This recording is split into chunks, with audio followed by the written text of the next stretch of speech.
I'm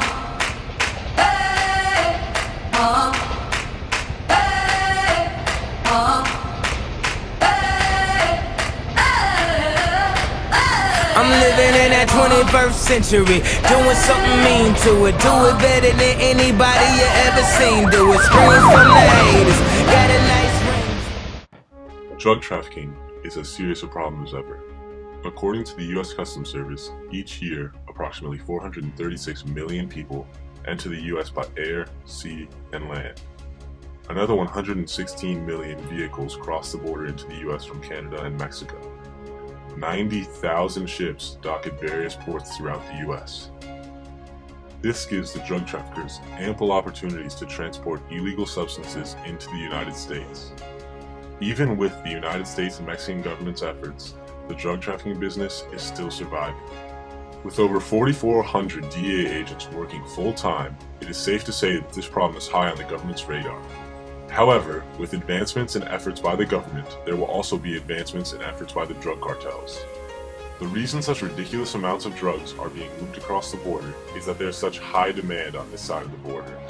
If someone you know has a drug addiction, get them help, and maybe one day we can stop drug trafficking once and for all.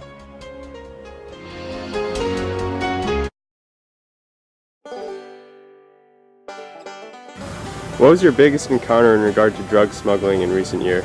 Last November, I was personally involved in a large warehouse bust. We recovered 30 tons of marijuana worth approximately $20 million in 2 warehouses, one in Mexico and one in California. Have you noticed an increase or improvement in technology being used by drug traffickers? Absolutely. Over the past few years, the cartels have made tremendous strides technologically. One of their major differences we have noticed is the use of tunnels. These tunnels are used to run drugs underneath the border through a very complex system of smuggling.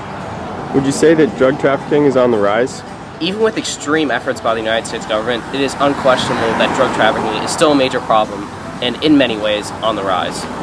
The drug trafficking business in Mexico alone is worth $50 billion a year, not to mention the unbelievable amount of deaths caused by drug trafficking.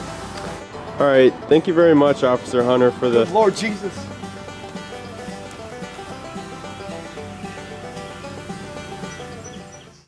What you are about to see is not a joke. It is a real-life interview with a real-life drug smuggler. I put it down from the whip to my diamonds. I'm in black and yellow, black and yellow, black and yellow, black and yellow. Sir Smuggle-A-Lot's true identity will be kept a secret, and his voice will be changed. Where are you from? A small town right next to the Mexico-US border. How'd you start smuggling drugs? Growing up, it's all that was around me. Everywhere I turned, older kids doing it, and most of the kids I grew up with ended up doing it too. So, down where I live, it's such a big industry that it's almost a way of life. How much drugs have you smuggled in your lifetime? I can't give you an exact number, but if I had to guess, I would say probably around a ton. I've been smuggling for a lot of years, and over the years it really adds up, and I really have transported a lot of drugs across the U.S. border.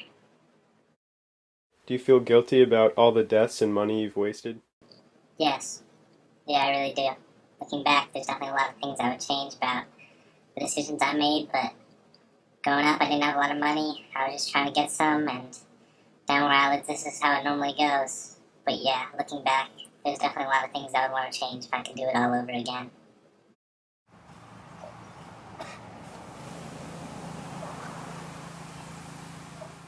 Drug trafficking kills. Stop drug trafficking today.